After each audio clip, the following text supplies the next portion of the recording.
Hello दोस्तों, दृष्टि IAS के इन फोकस प्रोग्राम में आप सभी का स्वागत है।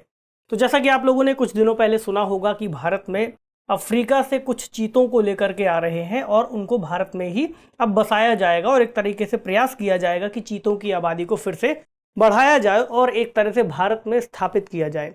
तो चीतों को भारत में ला तो रहे हैं, खबर बहुत ज़्यादा चर्चा में भी है।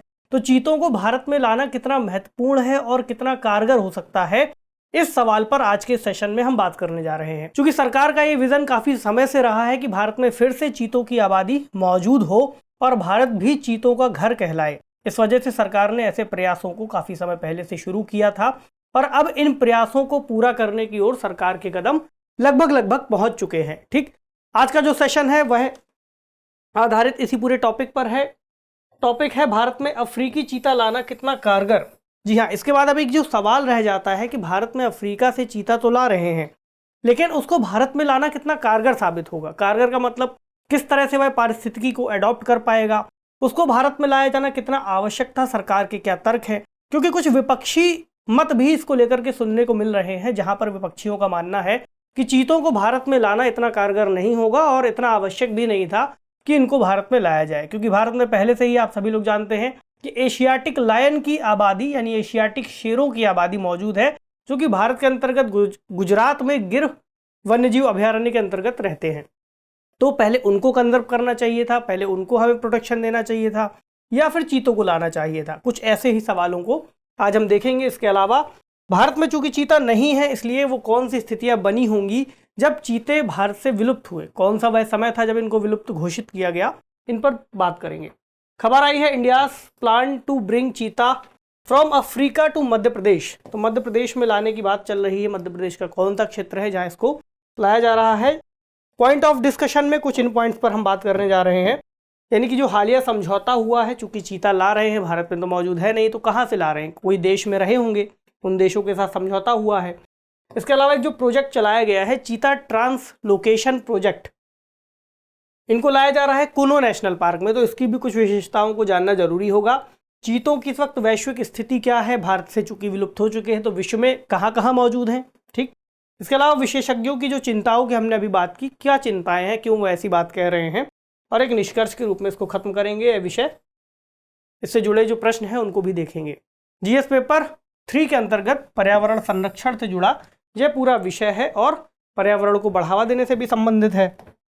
शुरुआत करें हालिया समझौते की। तो भारत ने एक समझौता किया है अभी पिछले ही सप्ताह नामीबिया के साथ, ठीक, जहां नामीबिया से भारत में कुछ चीतों को लाया जाएगा। लगभग 8 चीते पहले बैच में आएंगे और चूंकि 15 अगस्त करीब आ रहा है, भारत का स्वतंत्रता दिवस, तो ऐसे में इन चीतों को 15 अगस्त से पहले भारत में लाए जाने का प्रयास किया जाएगा। खासतौर से 8 अगस्त तक संभावना है कि भारत में इनको ले आए। ठीक, तो ये हुई एक संख्या जो चीतों की भारत में आएगी नामीबिया से। नामीबिया एक अफ्रीकी देश है, आप सभी जानते हैं।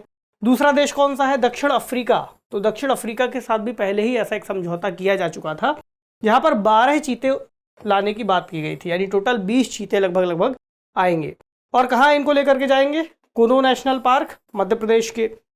समझौता चूंकि नामीबिया के साथ हुआ है तो नामीबिया की उप प्रधानमंत्री नेतुम्बो नंदी एनदाइतवा इनके साथ हुआ है। दूसरा, भारत की तरफ से जो पर्यावरण मंत्री हैं भूपेंद्र यादव, उन्होंने समझौते को पूरा किया है। तो जो एमओयू हुआ है उसकी क्या विशेषता है उसको देखें। सबसे पहली बात तो जो एमओयू किया गया है भारत और नामीबिया के बीच में, उसमें पहला मकसद है कि जो विशेषज्ञता है चीतों को लेकर के, क्योंकि भारत में तो मौजूद है नहीं काफी समय से, तो जहां पर मौजूद है उनके आवास को लेकर के उन सारी चीजों का आदान प्रदान किया जाएगा। दूसरा, वन्यजीव संरक्षण के क्षेत्र में जो अच्छी प्रैक्टिसेस हैं, कैसे उनको सुरक्षा दी जाए, किस तरह से उनको पुनर्वास कराया जाए, इन चीज़ों को साझा करेंगे। तकनीक को तो साझा करेंगे ही, और जो बायोडाइवर्सिटी है उसका स्थायी प्रबंधन कैसे किया जाए, खासतौर से दोनों देशों में चीता के संरक्षण की सुविधा को लेकर के, इस तरह की कुछ बातें समझौते में कही गई हैं। ठीक, तो अब हम एक बार इस बात को समझें कि जो चीता भारत में काफ़ी समय पहले तक मौजूद रहा था, 1947 तक ये मौजूद थे आधिकारिक डेटा के मुताबिक। तो उसके बाद ये अचानक से विलुप्त की स्थिति तक कैसे पहुंचे, और 1947 में भी जब आबादी बहुत कम बची होगी उसके बाद ही ये विलुप्त हुए। तो उसका इतिहास समझना बहुत ज़रूरी है। इसको जरा सा समझें अगर हम, तो चीतों की आबादी के बारे में हमें जानकारी 12वीं और 13वीं सदी के आसपास मिलती है।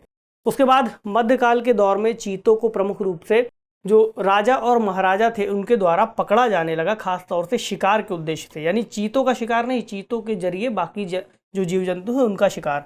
ऐसा माना जाता था कि अकबर के समय में जो चीतों की एक तरीके से आबादी थी, अकबर के पास जो संग्रहित थी, लगभग 9000 चीते अकबर के पास मौजूद थे। उसके बाद जहांगीर ने भी इसी प्रथा को आगे बढ़ाए रखा, चीतों को पालना, चीतों को ट्रेंड करना, चीतों की दौड़ करवाना, एक तरीके से ऐसा शौक वहां पर मौजूद था। उसके बाद हमने देखा कि जब ब्रिटिश काल की शुरुआत होती है तो ब्रिटिशर्स का जो शौक था वो इन महाराजाओं से, सल्तनत से थोड़ा सा अलग था। उनकी यहाँ पर मंशा क्या थी कि कृषि भूमि के लिए जंगलों को साफ किया जाए, नील की खेती, बाकी उनको रबर की खेती, चाय कॉफ़ी की खेतियाँ उनको करनी थी, ठीक। तो उन्होंने कृषि भूमि को बराबर साफ किया। तो चीते जो कि जंगलों में मौजूद थे उनके लिए एक तरीके से समस्या खड़ी करते थे, तो चीतों का शिकार किया जाना बहुत ज़्यादा शुरू कर दिया गया और एक तरीके से कई क्षेत्रों में इनाम भी चीतों के ऊपर रख दिए गए कि मान लीजिए कोई चीते को मारेगा तो 6 रुपये इनाम, चीते के बच्चे को मारने पे और बड़े वयस्क चीते को मारने पर 12 रुपये का इनाम। इस तरह से कुछ इनाम कुछ क्षेत्रों में रखे गए। इस प्रक्रिया ने क्या किया, इनाम की व्यवस्था ने, कि चीतों का शिकार बहुत ज़्यादा बढ़ा दिया, एक खेल बन गया चीतों को मारने का। तो धीरे धीरे करते करते 1947 तक जो आबादी थी बहुत ज़्यादा घट गई और अंतिम रूप से कहा जाता है कि 1947 तक ही माना गया था कि चीते अब वो मौजूद हैं बहुत कम संख्या में। उसके बाद 1948 में महाराजा रामानुज प्रताप सिंह देव जो कि सरगुजा स्टेट से आते थे, उन्होंने भी जो अंतिम 3 चीते मौजूद थे, ऐसा मान्यता है, उनको भी बंदूक से मार दिया। मेल चीते मौजूद थे, उनको भी मारने के बाद 1952 में फिर चल करके भारत में आधिकारिक रूप से जो चीतों की आबादी थी उनको विलुप्त घोषित कर दिया गया, ठीक। जब विलुप्त हो गए उसके बाद एक लंबे समय से कुछ प्रयास शुरू हुए 1960-1970 के दशक में कि चीतों को अब वापस से भारत में लाया जाए। तो पहले एक योजना थी कि ईरान से इनको लाया जाएगा, ठीक। उस समय ईरान में लगभग 300 के आसपास चीतों की आबादी मौजूद थी जो कि एशियाटिक चीता थे, यानी एशियाई चीता, चूंकि ईरान एशिया से संबंधित है इसलिए एशियाई चीता मौजूद थे। लेकिन 1970 के तक आते आते ईरान के शाह को जब वहाँ से हटा दिया गया तो जो डील होने जा रही थी वो ठीक से नहीं हो पाई। आगे चल करके फिर भारत सरकार ने जब नया प्रयास शुरू किया तो 2009 के आसपास चीतों के एक तरीके से पुनः भारत में लाने की जो योजना थी वो शुरू हुई और जो तत्कालीन कांग्रेस की तरफ से जो पर्यावरण मंत्री थे उन्होंने इसको लाए जाने की बात कही। लेकिन 2010 में हम देखते हैं कि सुप्रीम कोर्ट ने इस प्रयास को सही नहीं माना। ऐसा माना गया कि पर्यावरण संरक्षण जो अथॉरिटी है उससे इसकी मंजूरी नहीं ली गई थी, इसलिए इस प्रयास को रद्द किया गया। 2015-16 के आसपास फिर से ऐसे प्रयास शुरू होते हैं और आगे चल करके फिर से केंद्र सरकार एक बार सुप्रीम कोर्ट से आग्रह करती है कुछ अलग परिस्थितियों को दर्शा करके कि हमें इनको लाने की अनुमति दी जाए। अच्छा, कुछ पॉइंट्स और थे जिसकी वजह से विशेषज्ञ चिंता में थे, अभी हम उनको लास्ट में डिस्कस कर लेंगे, ठीक है। तो यहाँ तक की बात थी। उसके बाद अब हम इस प्रयास को देख रहे हैं कि लगभग पूरा होने जा रहा है, ठीक। तो एक प्रोजेक्ट इसको लेकर के चलाया जा रहा है, चीता ट्रांसलोकेशन प्रोजेक्ट, जिसको CTP भी कह रहे हैं। तो इसका उद्देश्य क्या है, देश में चीतों की एक व्यवहार मेटा आबादी स्थापित करना, यानी एक तरह से काफ़ी बड़ी संख्या चीतों की आ जाए। इसका मकसद एक ये भी है कि चीता, चूंकि ऐसा माना गया है कि खाद्य श्रृंखला में एक मांसाहारी जीव है और बड़ा जीव है, तो ऊपर आता है सबसे ऊपर, ठीक। तो चीता जब वहां पर मौजूद होगा तो जो घास के मैदान वाला एरिया है उसकी भी पारिस्थितिकी बेहतर हो जाएगी। तो लगभग एक ऐसी परिस्थिति को बनाना चाह रहे हैं जब चीता यहाँ पर मौजूद हुआ करता था और जैसा इकोसिस्टम, पारिस्थितिकी तंत्र और खाद्य श्रृंखला मौजूद थी।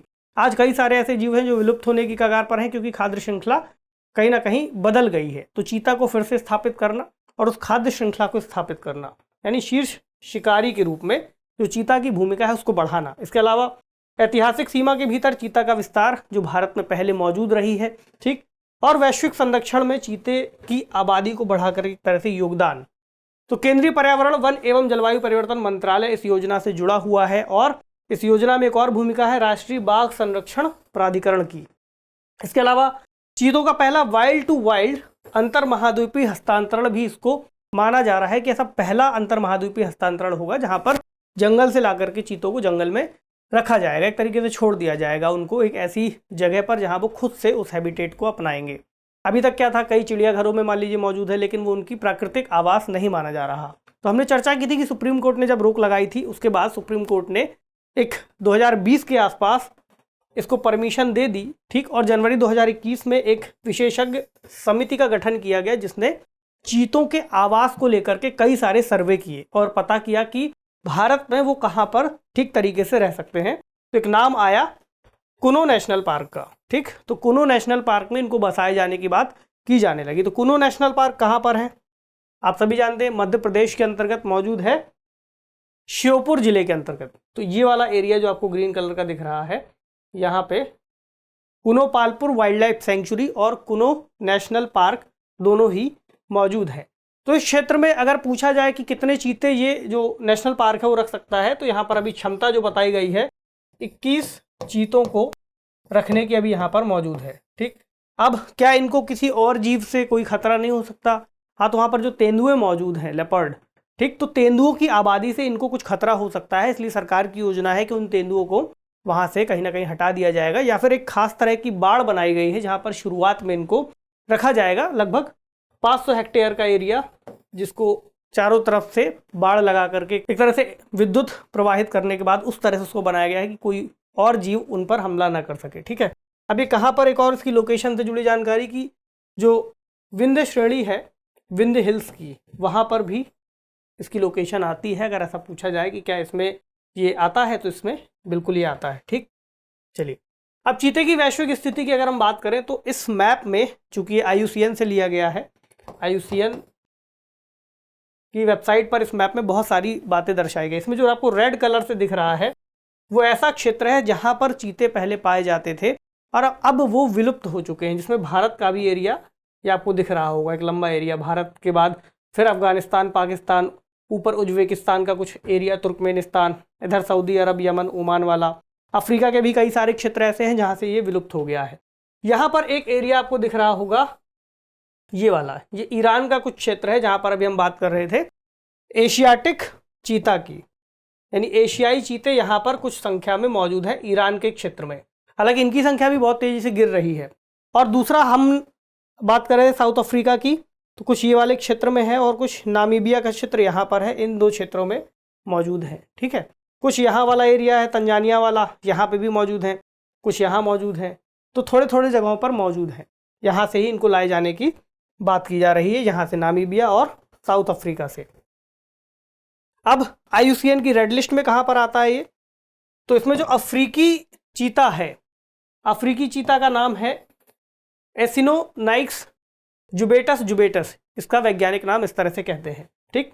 तो ये IUCN की रेड लिस्ट में वल्नरेबल कैटेगरी में है। हालांकि जो विशेषज्ञ हैं वो ऐसा आग्रह कर रहे हैं कि इसको भी क्रिटिकली एंडेंजर्ड कैटेगरी में डाल दिया जाए, चूँकि इसकी भी जो संख्या है तेज़ी से घट रही है। यह है अफ्रीकी चीता।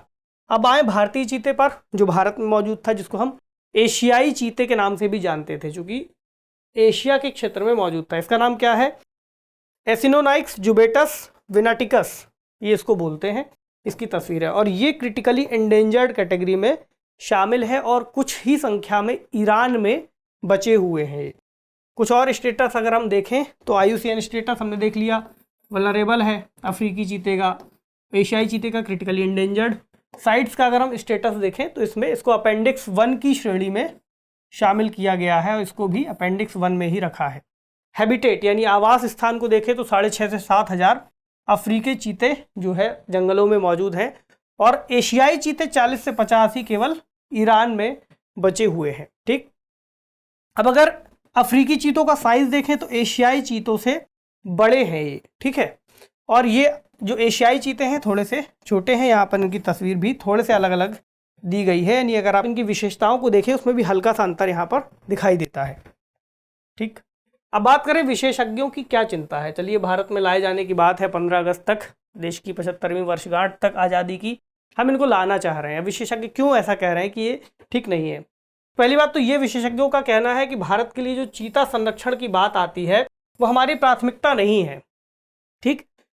क्योंकि भारत में चीतों के संरक्षण की बात तो बाद में आएगी, पहले तो हमें शेरों का संरक्षण करना चाहिए जो भारत में मौजूद है और भारत के लिए एक तरह से कहा भी जाता है कि केवल भारत में मौजूद है, इसलिए शेरों का संरक्षण हमें करना है। हम कुनो पालपुर नेशनल पार्क में चीतों को जो लाने की बात करें, सच्चा शेरों को लाना चाहिए हमें। और ऐसा पहले योजना भी बनाई गई थी जब गिर वनों से जो एशियाई शेर हैं या फिर हम गिर शेर उनको कहते हैं, उनको यहाँ पर लाना था, ठीक। लेकिन कुछ कारणों से राज्य ने एक तरीके से इसका विरोध किया। राज्य का ऐसा कहना था कि गुजरात के अंतर्गत जो शेर है वो बहुत महत्वपूर्ण है और राज्य की पहचान है, ऐसे में उसको वहाँ से ले जाना ठीक नहीं होगा। हालांकि वो दूसरा विषय है, लेकिन ऐसा माना जा रहा है कि शेरों की आबादी हमें बढ़ानी चाहिए। और दूसरी बात जो हमने तर्क देखा था, जहां पर ये कहा गया था कि चीता खाद्य श्रृंखला में सबसे ऊपर आएगा। दूसरा तर्क ये भी है कि जो एशियाई शेर है वो भी खाद्य श्रृंखला में सबसे ऊपर आएगा, क्योंकि वो भी मांसाहारी और बड़ा जीव है, और वो तो एटलीस्ट कि चीते से भी बड़ा है, तो चीते से भी ऊपर आएगा। ठीक, इसके अलावा चीतों का जो पारिस्थितिक अनुकूलन है उसको लेकर के कुछ बातचीत की गई है कि नामीबिया की स्थितियां भारत से कुछ स्तर तक समान है, वहीं कुछ स्तर तक वो समानता नहीं रखती। ठीक, ऐसे में कितना उसके लिए यहाँ लाना अनुकूल होगा, ये अपने आप में विषय है चिंता का। इसके अलावा जो फंड की बात की गई है, 2011 के जो बजट एलोकेशन हुआ था उसके हिसाब से लगभग 300 करोड़ की बात थी जब 2011 में ऐसी बात आई थी। तो जो 300 करोड़ रुपए भी अगर हम इस बार का भी मान लें, तो जो 300 करोड़ रुपए है ये देशी प्रजातियों के संरक्षण में उपयोग किया जा सकता था, ना कि हम बाहर से किसी और प्रजाति को ला करके बसाने की बात करते। ठीक, हालांकि ये कुछ तर्क हैं, लेकिन अभी के लिए जो सरकार की प्राथमिकता है वो कुछ अलग तरह से, इसलिए उसको भी हम नकार नहीं सकते। निष्कर्ष के तौर पर हम ये कह सकते हैं कि चूंकि जो प्रयास चीतों को लेकर के दिखाई दे रहा है, इसमें दूसरा जो तर्क है वो भी अपने आप में कमजोर नहीं है। तो अगर चीतों को हम ला रहे हैं तो बहुत अच्छी बात है। ऐसे में एशियाई शेरों को लेकर के भी जो सरकार है उसको अपनी योजना में तेजी लानी चाहिए और इनके संरक्षण को भी बढ़ावा दिए जाने की बात की जानी चाहिए। और जो फंड है, अगर इतना फंड सफिशिएंट होता है तो ठीक है, नहीं तो कुछ और फंड भी एलोकेट किया जा सकता है, ताकि जो भारत के अंतर्गत जैव विविधता मौजूद है, खासकर वन्य जीवों की, वो ठीक तरह से बनी रहे। ठीक है, तो सवाल देखें। सवाल है, किस वर्ष भारत से एशियाई चीते को विलुप्त घोषित कर दिया गया? आप बताइए, 1947 में, 1948 में, 1950 में, या फिर 1952 में? कमेंट सेक्शन में इसका जवाब देना ना भूलें। अब जो मेंस के स्तर पर आपको सवाल लिखना है वो है, भारत ने हाल ही में नामीबिया से चीतों को लाने के लिए समझौता किया है। ठीक, समझौता किया है, देखा ही हमने। तो सरकार द्वारा इन चीतों को भारत में लाए जाने के कारणों और इसके विरोध के पक्ष पर टिप्पणी लिखिए। यानी कि जो सरकार के कारण है वो भी आपको बताने हैं और इसका विरोध किन आधारों पर किया जा रहा है वो बताते हुए आपको इसको निष्कर्ष के रूप में छोटा सा पैराग्राफ लिख करके पूरा करना है। 250 शब्दों में आप इसको लिख सकते हैं। तो उम्मीद है आपने इस टॉपिक में बहुत कुछ सीखा होगा। आपसे मिलेंगे अगले सेशन में किसी अन्य महत्वपूर्ण विषय के साथ। तब तक पढ़ते रहिए, ख्याल रखिए, शुक्रिया।